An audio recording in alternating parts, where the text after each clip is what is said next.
Oh, weird. I could just jump to Unearthed Evil? Just skip Terror in the Dark? And could we move on?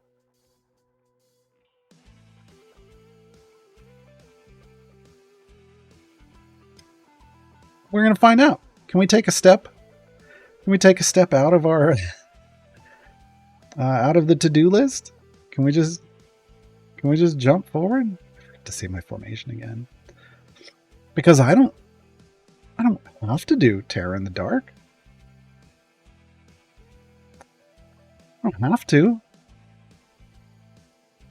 As soon as I saw I needed to do variants about Tomb Annihilation, yeah, that's a problem, right? Because you shouldn't just try to avoid the there's a Dritz over there, and there's that gem thing, and you should want those things early, so it's a bit of a problem.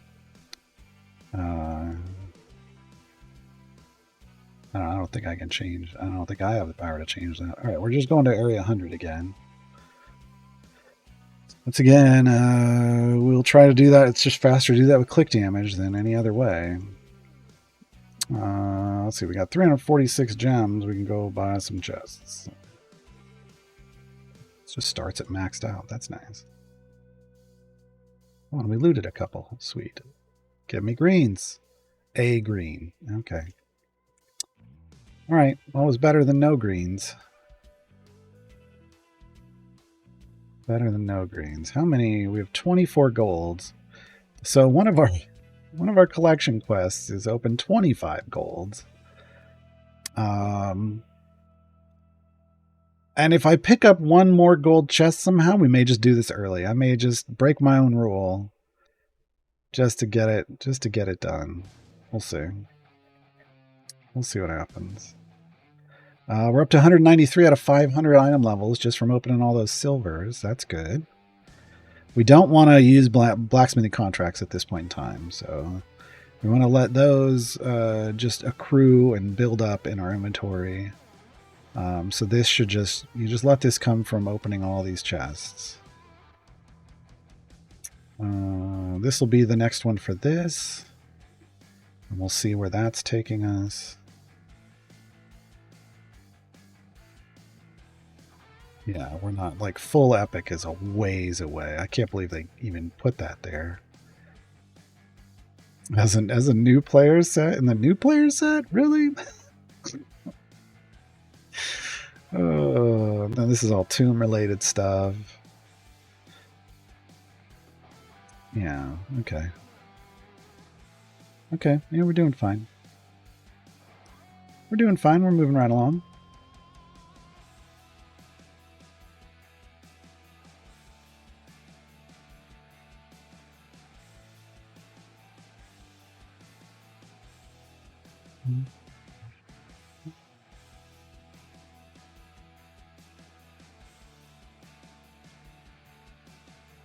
Unearthed Evil is another term for grave digging for necromantic purposes? Really?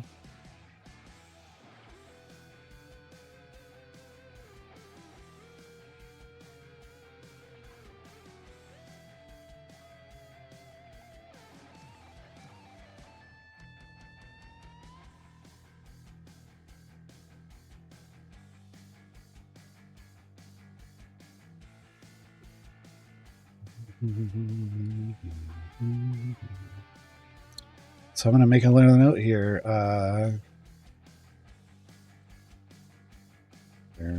Just skip Terror in the Dark? Question mark. And we're going to find out. We're going to find out. Because really, our goal here isn't to do... I mean, technically, yes, we want to do all the stories. But if we can get to Dritz faster, why not? Why not? Really, that's our first goal here. I was a bit disappointed in the guide quest. Me too. So opening is separate from the collection system. I didn't really care about that. But I did want it to lead you through the game. I did want it to be something that guided you, hence the name, guide quests, through the game. And it currently doesn't do that. I did have a long conversation with Pete about that. And like I said, this first section here, like where it just dumps all this stuff in, and it's just a jumble and it's not in any particular order. They are aware, and there was a design for how to adjust this. It's just the design is data driven, and at launch it was going to have no data to drive it, so it isn't there turned on yet. Yeah, and then we had a long conversation about like what I was expecting and what it actually delivers, and rewards, and kind of honestly the pointlessness of corrupted gems.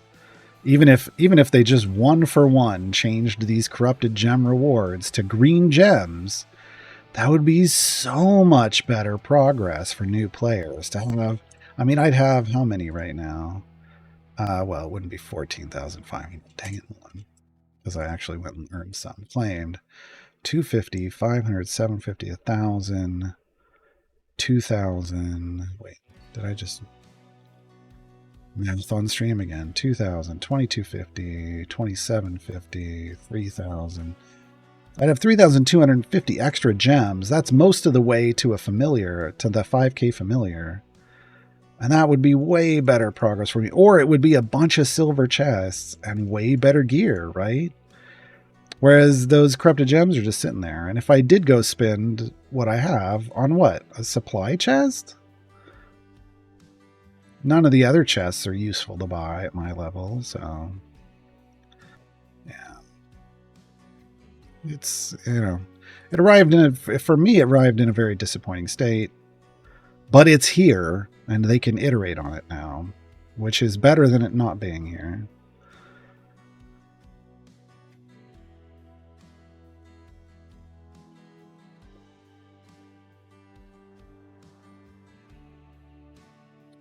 Would have preferred less data-driven, more handcrafted, and deeper tutorial system.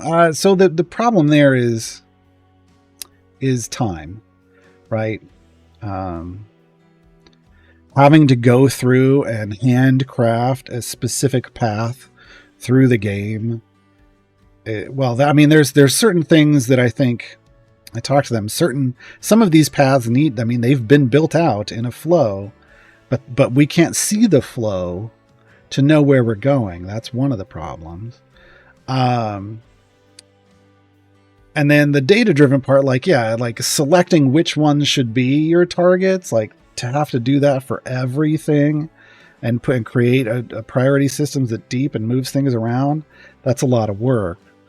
And they were trying to get a lot done with, ideally, something that just automatically can sort it. Yeah.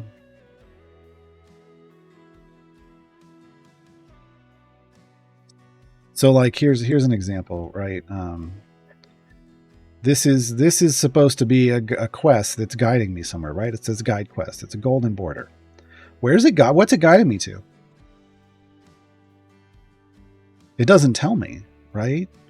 There's nothing here that tells me like why would I do this? Why do I want this? What ultimate reward is this getting me? I don't know. There's nothing there that even remotely hints at it. Now, as a long-term player, I know this is going to get me towards unlocking Mert. I know that as a long-term player, but a new player doesn't know that. A new player doesn't know why this would be like, what do you get? Where's it going? And like complete 5 adventures in Grand Tour. What does that get you? Well, this is a path to Dritz, but presumably doesn't say anything. Right? So there needs to be, I was saying, like shrink this bar, have reward, like current reward and end of path reward be Mert. Right? End of path reward, Dritz. This one shouldn't even be a guide quest. This should be a collection quest, because the idea here is just learn how to unlock more champions, right? So it did miss the mark, ultimately, but it's in there and they can start making changes to it. You said yesterday that the gem economy is broken. The green gem economy, yeah. Is that why they pivoted to corrupted gems for these rewards? I have no idea. I think they just thought, hey, what's another way to make this enclave more useful and let people buy more stuff, because people are like, you can't get enough, of the things I want unless you're paying cash every time around. And like, well, okay, so this system's going to deliver you corrupted gems, so at least they're adding some more in.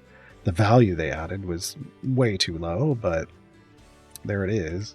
I still think, again, I think for new player unlocks, or for new player guide quests, like whatever's at the beginning of the system needs to be green gems, because corrupted gems don't get you anything worthwhile. And that's even if you know where best to spend them. They don't get you anything that's going to help you early on. Whereas those green gems would really help your early progress. Because early on in the game, the gem economy is fine. It's once you start getting into gem farming, like lots of speed champions and specifically building formations and running loops with your Modron core, that's when the economy breaks. So, new players would be well served by converting some of those rewards into green gems. But once you get into the mid game, corrupted gems work, but the values are too low. The values across the board on the rewards, even when they're chests, they're not viable. Like the reward for completing 300 patron variants, well, 400 too, but 300 patron variants, which is doable currently in the game, 1 patron chest. Like what? I don't know. So I don't know. Yeah, 400 is also 1 patron chest, but there's 400 aren't in the game yet, so it's a little weird. I talked about how it's fine if what you're doing is like a for those of you that play Raid, they have a progression system, and they have things that you're getting, little tasks that you're stopping at and doing over and over and over again, the actual quests, and their rewards are average, sometimes sometimes okay, but it's completing groups of those that get you big rewards, kind of like, if you want to say of it, each one is like a step and a flight of stairs, so the rewards are meh. And like a patron chest would be fine if you're climbing up these stairs of quests, but then you get to like a platform, like a landing, before you turn and then start going up another new flight of steps, and that reward at the landing should be big, right? So the 300 patron chests, if it was just a step in stairs up to a landing with a big reward, that's fine.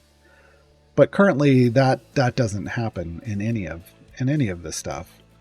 The big rewards that in their mind are just the stuff that you're getting in game by going along these paths. And I'm like, no, that's not it. It's supposed to be in addition to that. Like you missed the idea there. The concept needs to be in addition, because otherwise we're already rewarded just by doing that. Right? We're already getting that reward. This needs to be another reward, right? This is second breakfast. This needs to be second breakfast. We already had first breakfast. Now we need second breakfast.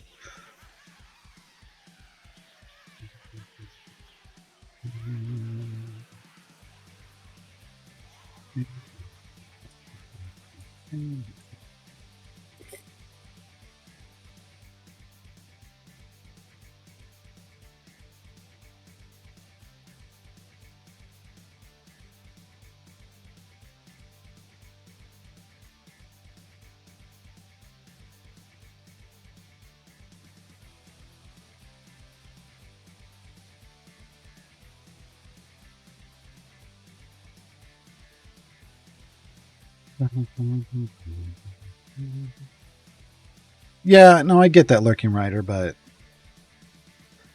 your first attempt should at least be close to what you were intending, right? Or at least close to what the ultimate goal is, right? As close as possible. But yeah, I'm a little under, and I don't think this was a little under.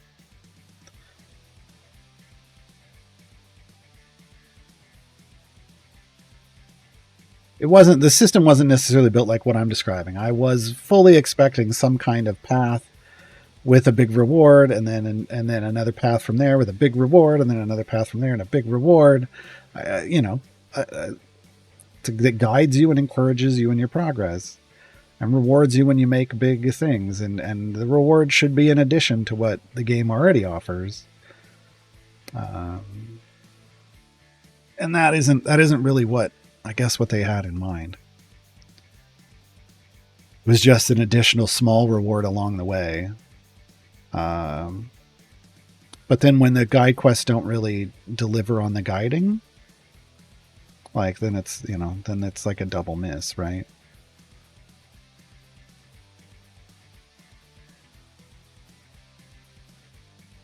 The guide quests under different headings. Well, I don't know this necessarily they need different headings. Like I said, they just need to show what they're actually guiding you to.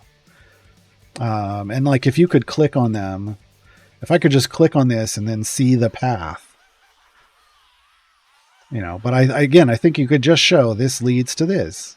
This leads to this, like scoot this over and have like the end reward be, this is what we're guiding you towards. But yeah, the organization of what is in each of these buckets needs to, you know, be tweaked.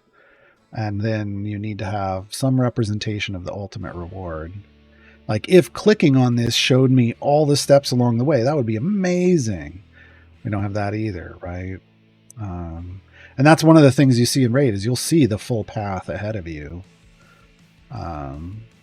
So you know what you're working towards, which is it's a big motivation when you know what you're going towards. It's super motivating. That's kind of what this should have helped with, is motivation, right? Direction and motivation.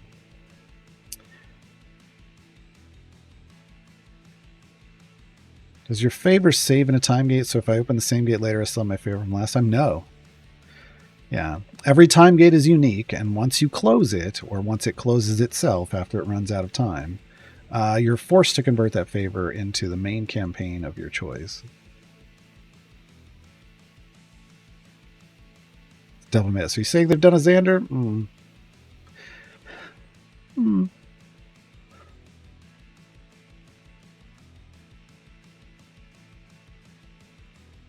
It's not quite Xander, but, you know, it's not Xander either.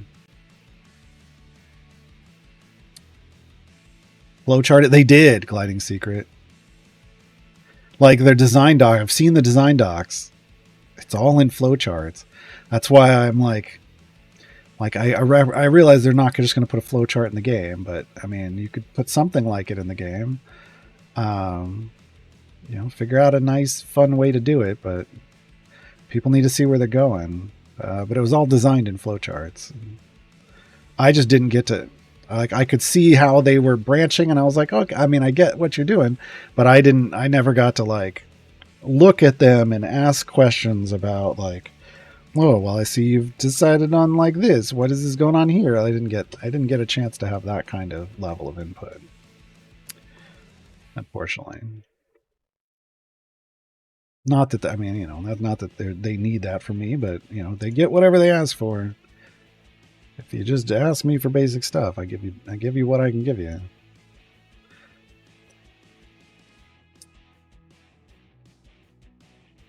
I mean, the thing about Xander is Xander's supposed to miss. Xander's supposed to miss. This wasn't. We have an ad break starting soon. It's going to be a snack break, too. So snack them if you got them. Over 1K bounty contracts save up. Should I nuke them into this event or wait? Oh, no, you want to wait. Lacrima Mundi, you want to wait till events 2.0. Absolutely.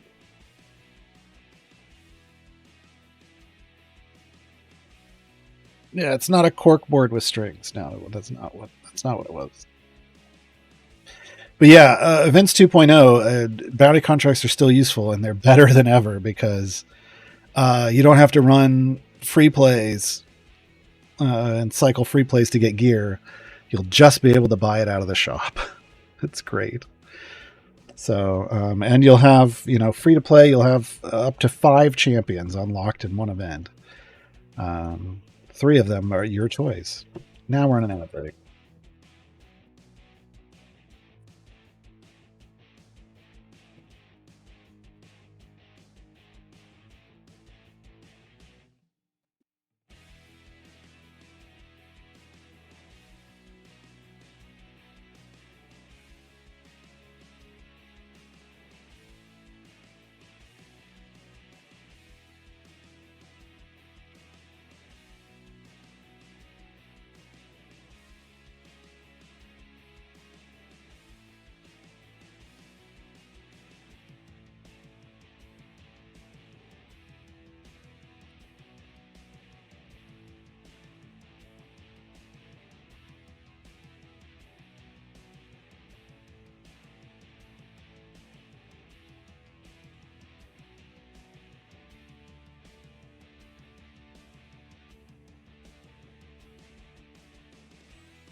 And we're back from the ad break, but I'm not done with my snack break, so give me a second.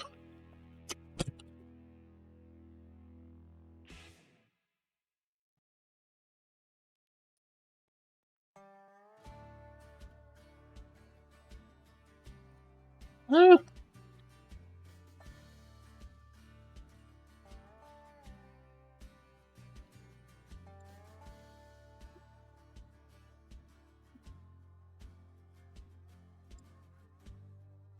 That's ridiculous, Lydia.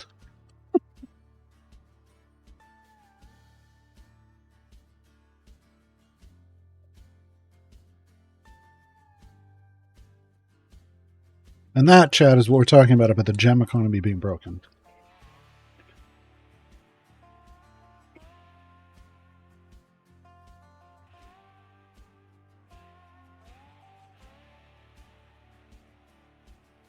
I still think that's ridiculous for 4Jump. I don't understand. I don't generate that. But I'm also not constantly doing it. But that's probably the difference. All right.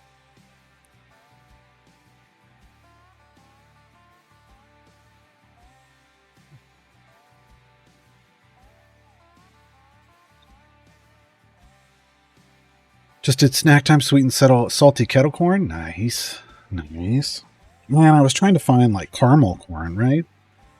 I'm like at the store and I'm in the corn because like the popcorn aisle. I'm like, man, they'll have caramel corn, right? Like the closest thing I could find is Cracker Jack. I'm like, that's not the same.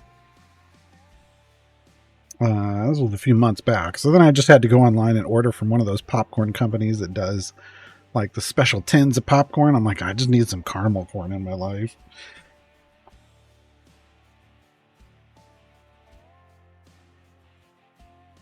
Let me take a moment to say thank you for being a great advocate for the community and the game itself. You're welcome. Not everybody would agree with you.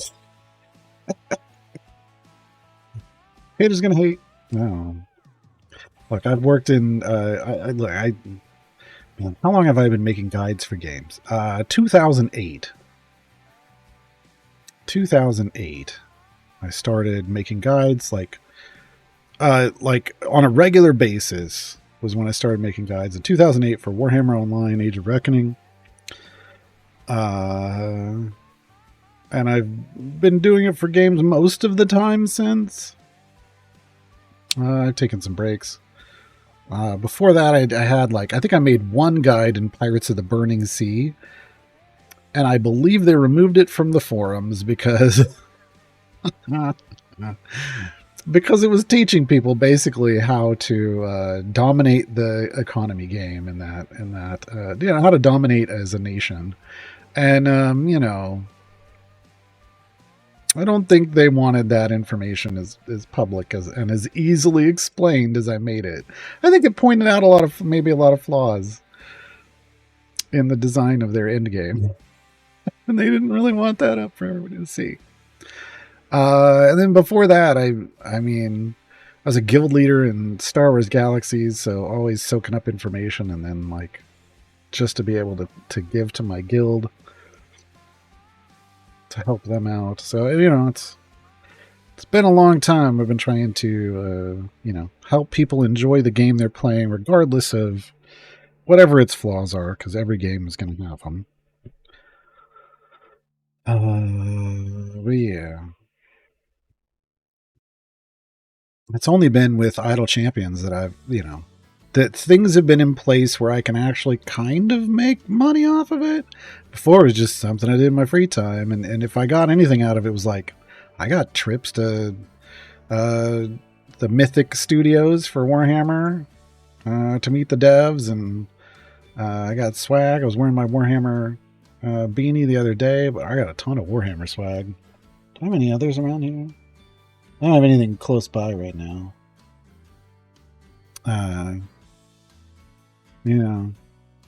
But that was, even then people would complain, and it's like, I mean, you could go be a content creator and they could invite you, but all I see you creating is complaints in chat.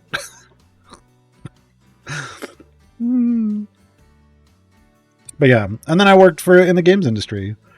For game studios, doing a variety of different community management things, and you learn even more about what's going on, what's actually happening, and how to actually give good feedback as a player and all that kind of stuff, because you learn what they're looking for. You learn what kind of posts actually get read and passed on to developers, and which ones just kind of get logged as, well, there's another complaint, and no one sees it except the community managers, right?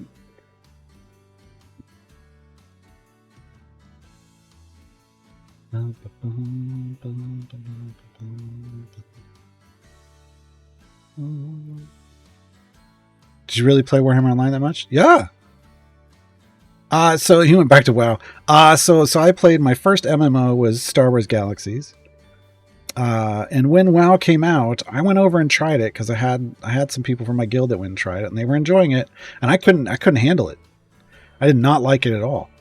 It was a very scripted experience, very much on rails, and Star Wars Galaxies at the time was open world. You could kind of do whatever you wanted once you came in and explore and level and do anything you wanted, and WoW was just on a rail where I had to follow a specific quest path, and and at the time, right after launch, it was pretty garbage experience, because if you didn't have that massive influx of lots of new players going through the leveling path, you'd get to quests that you just couldn't complete because they had balanced them around having a large group of people always being there, and I was there with maybe 2 or 3 people, and we were just getting wrecked.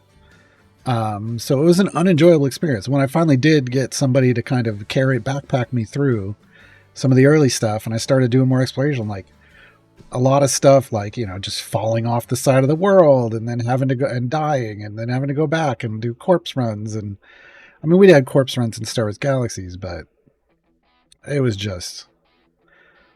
wasn't a good experience for me. Also, if you're used to like realistic graphics, because the Star Wars Galaxies was pretty realistic, or as best as they could back then, and then going over to like cartoony graphics that WoW had, that was I was like, whoa, what? And so, yeah. So yeah, then we went to, where did we play after Star Wars Galaxies? Well, we kind of bounced in and out of Star Wars Galaxies for a while, because Star Wars Galaxies started having some weird issues. And I had like a core group of people that we were trying other games out with, and I played Vanguard Saga of Heroes, which is probably to this day the most the most grindy crafting game I've ever played, because I chose to be a shipbuilder. I love the captions. I was like, did captions catch that correctly? No, it did not. But that works. I chose to be a shipbuilder, and it was the most grindy, complicated, complex crafting system, and I kind of loved it. I kind of loved it. Um, and then when we left that game, we went back to Star Wars Galaxies, and then and then that was when I made my first billion credits in Star Wars Galaxies, because I came back in and then just picked a crafting niche and just dominated it. Like they were doing, it's back when they were doing like skill tapes or something, and they were just this horrible grind to do, and I'm all like, this is nothing. You clearly weren't a shipbuilder in Vanguard. And so I made billions in credits and SWG, and then we went to Pirates of the Burning Sea, and we stayed there. We did not go back to SWG after that because it was so much fun. And then they had server consolidations, and it kind of just killed the end game, the PvP end game. And Warhammer was coming up, and so people from my guild wanted to go there, so we did. And and I'm a big soloer in MMOs. I like to just, a lot of the times I'm a soloer and a pugger, so like pick up groups, and then just run around doing stuff alone. That's what I like to do in MMOs, and War let me do that. I can just focus on all kinds of things, and I could plug PvE content, I could plug PvP content, and it was complex, and I don't know, I liked it. So then I started making guides for it, and then I played it until they shut it down. Pretty much. I've told this story before. The devs flew me and two other people who were consistent content creators out to tell us about the future of Warhammer Online. And the future they flew us out there to tell us about was that they were shutting the game down, and they wanted us to know so that we could, prepare and talk to the community about it as players once it happened. That was a rough trip.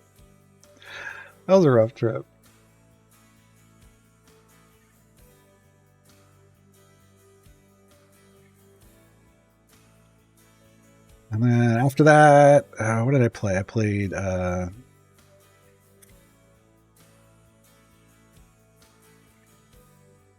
my, I don't remember the name of the game I played. Hold on.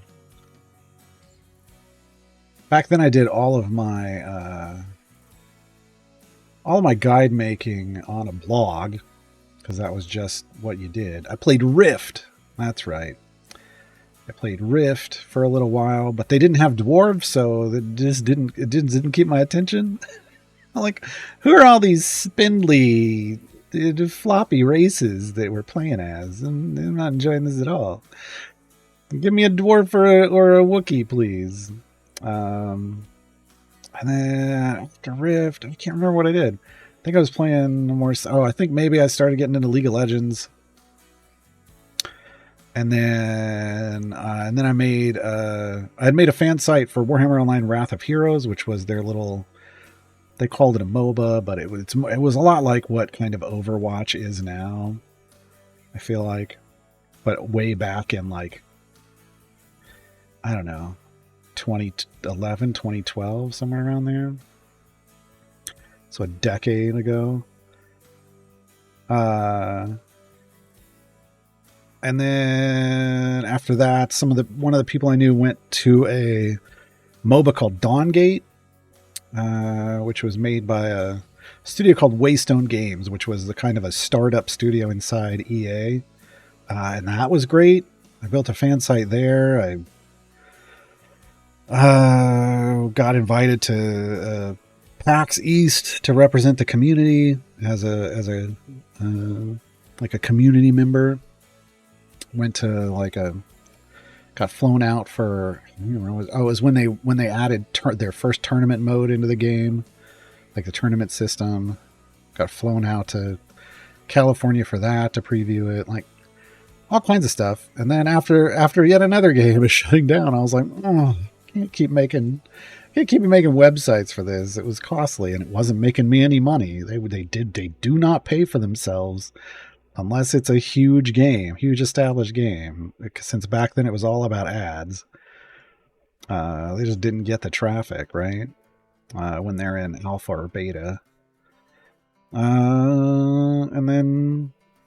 And then I was working for a lot of game companies, and I needed a game that I could play while tabbing in and out and doing work.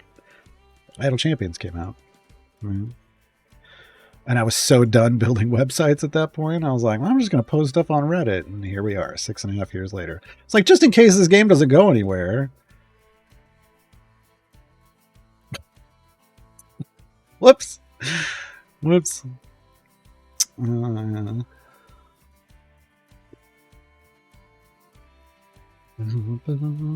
Should allow modding a bit in Idle Champions. Oh. You have to build, it is my understanding from conversations with developers that you basically have to build your game with that in mind. They did not build the game with that in mind.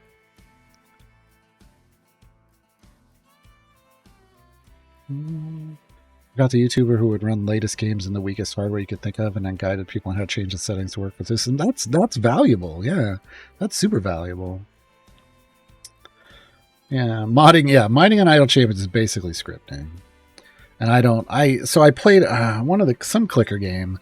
I played some clicker game that I can't remember before this. And I got to the point where I was like, you know what, I'm just going to try scripting, and I set it up on a laptop, like off to the side, before I had 4 monitors. Back when I had 2 monitors, I set it off to the side, and I destroyed that laptop by just from scripting, because it just killed it running so much. So I was like, "Ooh, not doing scripting anymore." Plus it killed my fun. Like, I felt like I wasn't playing it; the machine was, and I just kind of looked at it every now and then, and went, "Oh, nice." Never played EverQuest. No, but I had a roommate that played it, and I would peek in and be like, "Oh, that's kind of neat." But they basically, as it happens with MMOs, like we used to see them a lot in the living room, and they'd play video games with us on the. I can't remember if I had was that the Dreamcast or the PS2? But they'd come hang out and play video games with us, and then they started playing EverQuest, and then we never saw them again. We'd have to poke our head in their ear. Hey, how you doing? You live? Yeah, I'm just playing EverQuest. Look at this, I'm making a wedding cake. And I'm like, what's it for? And they're like, oh, it's just food. And I'm like, well, how's it different from the other food? Well, it's not really. Okay.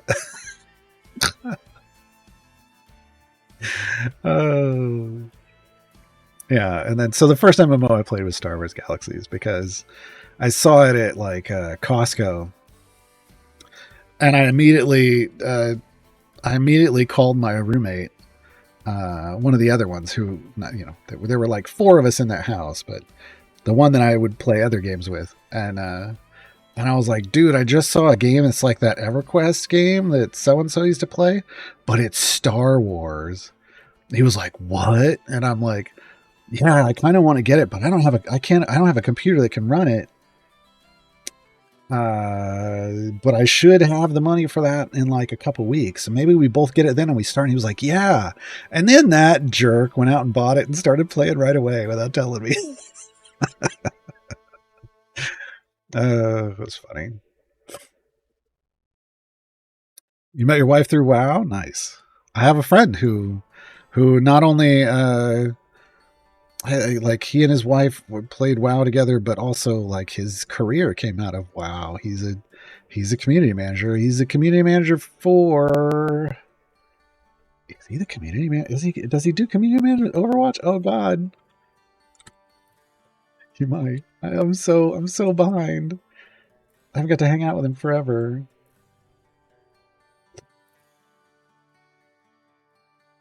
Yes, yes, he is. So he does community management for Blizzard on Overwatch. Overwatch 2. But yeah, so he kind of got his start because he was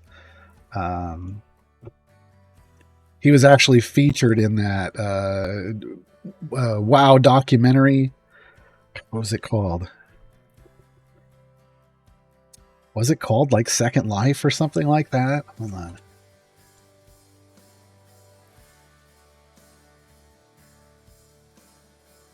No, it was something. Second Skin? Maybe that was it. Second Skin. I knew it was Second something. Hold on, let me just double check. Yeah, Second Skin. So it includes it talks about, it's all about MMOs, but they talk about WoW, EverQuest 1 and 2 and Second Life in it, and he was one of the WoW players. Because he lived with a bunch of people in basically a WoW, like a group of people that moved in together to play WoW and raid and stuff together. Yeah.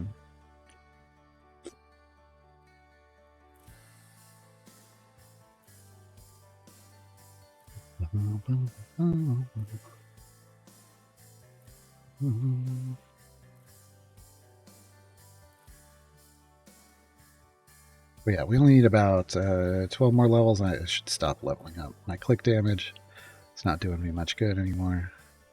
Did I play any Star Wars The Old Republic? I was in closed beta for that. And again, as a Wookiee from Star Wars Galaxies, did not feel represented in the game. Did not feel represented, so didn't play. I just didn't. I was like, I couldn't be a Wookiee.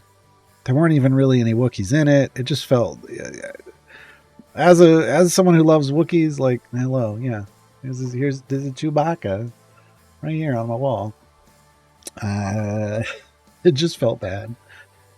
It felt bad. It was just so much of everything that Star Wars Galaxies, like that just wasn't Star Wars Galaxies. Like, I just, yeah. So I couldn't do it. I couldn't do it. But again, it was very much because no Wookiee representation. No Wookiee representation. You gotta have either Wookiees or dwarves in your game and an MMO for me to really stick around. I've tried other MMOs. I tried after because I was part of like the closed the tester program or whatever it was called with Warhammer Online, where I was like part of a small group of players from the community that got to test all the new content, like everything from PvE to PvP, and like really we were basically alpha testers, like continuous alpha testers. Since some of when they kind of started to cancel that game, and a lot of some of the devs were moving to like Guild Wars 2, and a bunch of the Guild Wars 2 people, where they were Guild Wars 2 was trying to pitch itself as the next kind of like PvP place other than war. And so we got invited into their testing program. I tried Guild Wars 2 and I didn't even make it out of the tutorial. I was like, wow, like you didn't even make a game that I can get out of the tutorial in. Like, there's zero motivation for me to finish. I don't feel like I care about this game at all. Like, there's nothing here that makes me want to finish the tutorial. It was bad. I don't know what it ended up coming out as, but yeah. So a lot of games, and a lot of games just tried to find an MMO I liked, and there just wasn't anything for me. Like, I don't mind playing a Star Wars game that's like we played. What was it? Star Wars Survivor, Jedi Survivor. I've played those. Like, if it's just a storyline game where you're playing as a specific character, great.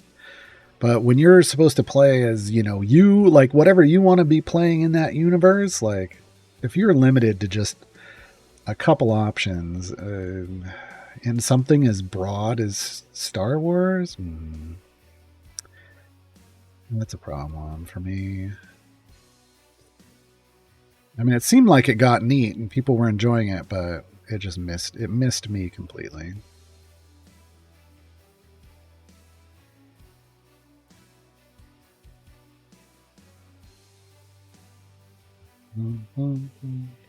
I watched Dota for a while because I had a friend that was really into it and was trying to encourage me to watch like Dota stuff, and I would watch like the big tournaments, but Dota wasn't for me. I enjoyed League. Obviously, enjoyed Dawngate. I think my most fun I had in League was what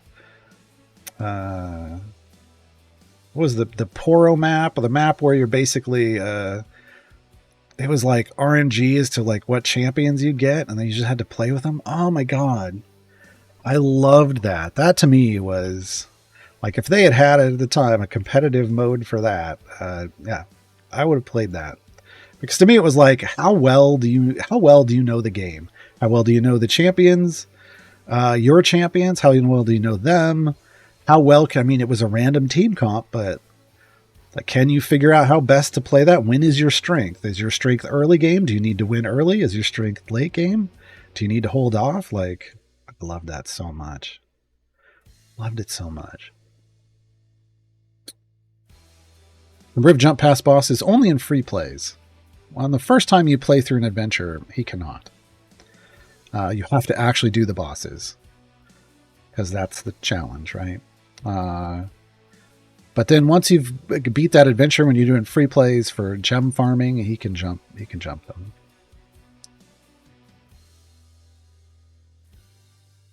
I'm a bit behind in chat. I'm working on it.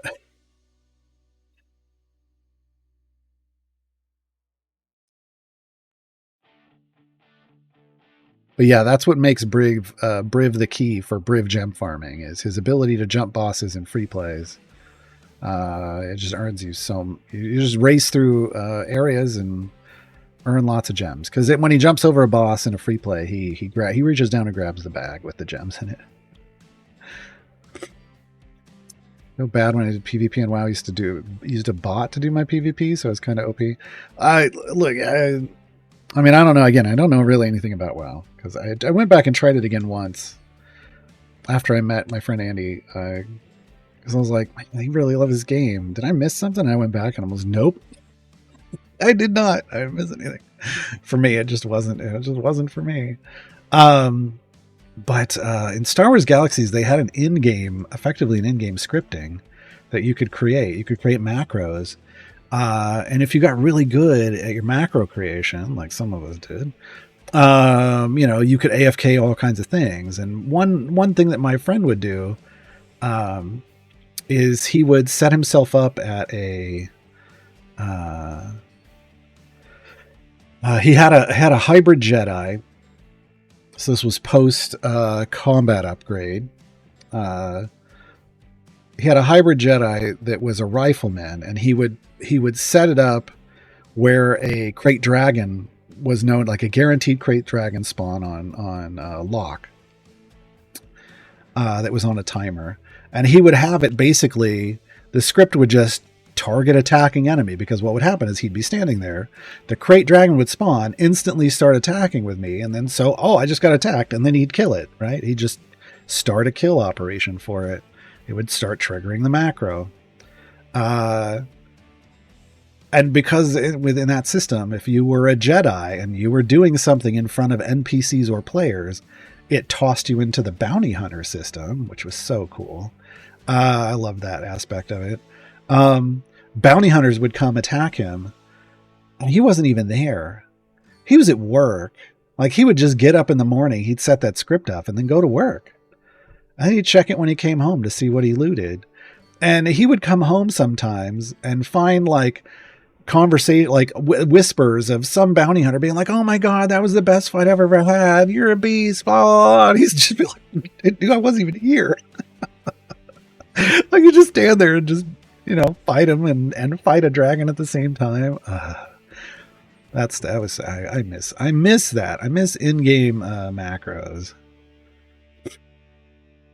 I know people don't, some people might not like it, but I thought it was great. All right, so we do need Terror in the Dark, because finishing Unearthed Evil does not, just on its own, does not unlock the next node. So that's a good